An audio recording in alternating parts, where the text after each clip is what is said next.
প্ৰিয় সাজযোৰ গাত মেৰিয়াই ধুনীয়াকৈ এতিয়া নামঘৰলৈ বুলি ওলাইছোঁ যিহেতু আজি হৈছে বৰসভা নামঘৰৰ বাৰ্ষিক কৰ্ম। সকলোকে মোৰ ভিডিঅ'ৰ মাজলৈ স্বাগতম জনাইছোঁ। এইফালে আমাৰ এইগৰাকীলৈ ৰৈ থাকোঁতে দেৰিয়ে হৈছেগৈ, সোনকাল ওলাই আহোঁতে এইফালে এগৰাকীৰ কাৰণে দেৰি হৈছে দেই। আৰু আগলৈ ভিডিঅ'বিলাক মানে ভিডিঅ'টো সম্পূৰ্ণকৈ চাই যাব, তেতিয়াহে গম পাব কি হয় আজি। যিহেতু নামঘৰত বৰসভা আছে তালৈ বুলি ওলাইছোঁ, চাই থাকিব। এয়া এতিয়া দুয়োজনী লগ হৈ নামঘৰলৈ বুলি গৈ আছোঁ। যিহেতু ঘৰৰ পৰা বেছি দূৰত নহয় সেইকাৰণে খোজকাঢ়িয়ে যাওঁ। আৰু এইফালে দেখিছেনে আমাৰ গাঁওখনৰ ওচৰ ধুনীয়াকৈ পৰিৱেশটো দেখুৱাই দিছোঁ। এইফালে ৰাধাচূড়া খুব ধুনীয়াকৈ ফুলি আছিল, এতিয়া অৱশ্যে কমিছে।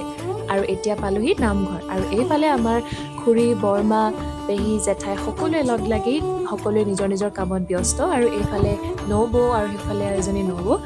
আৰু এতিয়া বহিছোঁ অলপ সময় পাছতে, যিহেতু আমি ৰাতিপুৱা মানে বহুত সোনকালে নহয়, প্ৰায় 11মান বজাত গৈছিলোঁ।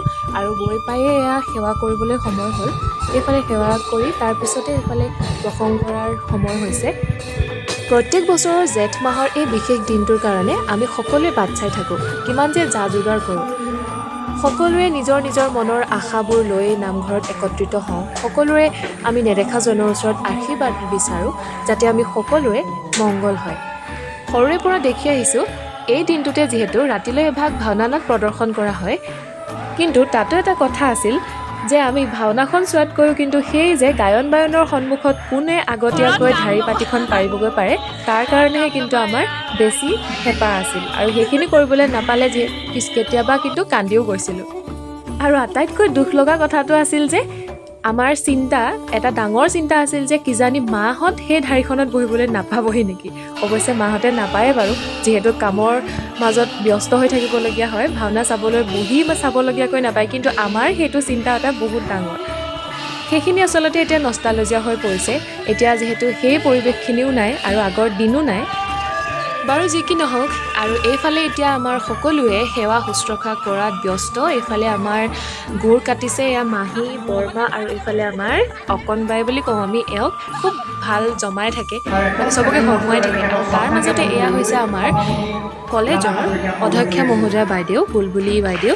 তেওঁ যিহেতু আহিছিল আমাৰ নামঘৰ ভাগলৈ এভাগ দেৱবাদ্য আগবঢ়াইছে, গতিকে তেওঁ আমাৰ নামঘৰতে আশীষ বিচাৰি তেওঁৰ চৰণত সেৱা জনাইছে।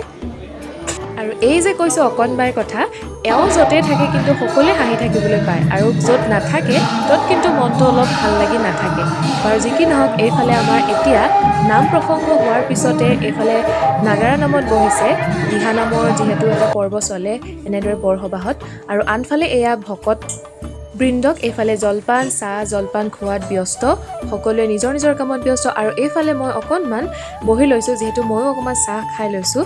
আৰু তাৰপিছতে খালোগৈ জলপান। এয়া আমাৰ একেবাৰে শেষৰ পৰ্ব, যিহেতু সকলোৱে কাম বন কৰাৰ পিছতে আমি একেলগে খাইছোঁ। আৰু সেইখিনি সকলো কৰাৰ পিছতে এতিয়া সময় হৈছে আমাৰ একেবাৰে বিদায় পৰ্ব।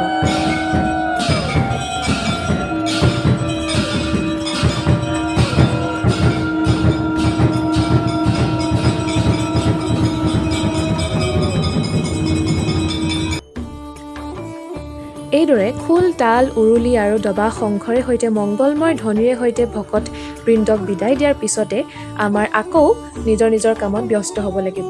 এয়ে হৈছে আমাৰ পৰম্পৰা আৰু এয়ে হৈছে আমাৰ সংস্কৃতি, যিয়ে আমাক একতাৰ এনাজৰীৰে বান্ধি ৰাখে। হাজাৰ আমাৰ মাজত বিবাদ হ'লেও কিন্তু এইখিনিয়ে আমাক একলগ কৰি দিয়ে। আৰু এতিয়া সেই প্ৰধান দায়িত্বখিনি পালন কৰাৰ পিছতে এয়া আহিলে চাফা চিকুণৰ পৰ্ব। আৰু এয়া আমি সকলোৱে নিজৰ নিজৰ কামত লগ হৈ গ'লোঁ। আৰু যিহেতু কালি গৰমো বহুত আছিলে, হ'লেও কামখিনি আজৰিটো কৰিবই লাগিব। আৰু এয়া আমি সকলোৱে চাফা চিকুণ কৰাত ব্যস্ত। এয়া আমাৰ একেবাৰে শেষৰ পৰ্ব সমাপ্তি, মানে আজি বৰসবাহৰ। এয়া কৈছে কমপ্লেইন আহিছে বোলে ভিডিঅ'ত নাই, সেইকাৰণে উলিয়াই দিছোঁ। এয়া আমাৰ মহিলা সন্থা জিন্দাবাদ। এই মুখা নহ'লে আৰু কাম নহয় আৰু। এয়া ফটো পৰ্ব চলিছে। দিনটোৰ ব্যস্ততাৰ শেষত এয়া অকণমান ধেমালি। তেওঁলোক যদিও মোৰ সমপৰ্যায়ৰ নহয়, কোনোবা খুৰী, কোনোবা বৰমা, কোনোবা নবৌ, কিন্তু এওঁলোকৰ লগত থাকি এওঁলোকৰ সৈতে কথা বতৰা পাতি মনটো খুব শান্তি লাগে। আৰু এওঁলোকৰ সৈতে কাম কৰিও খুব ভাল লাগে। গতিকে মোৰ ভিডিঅ' আজিলৈ ইমানেই আছিল। আজিলৈ আহিছোঁ, ধন্যবাদ।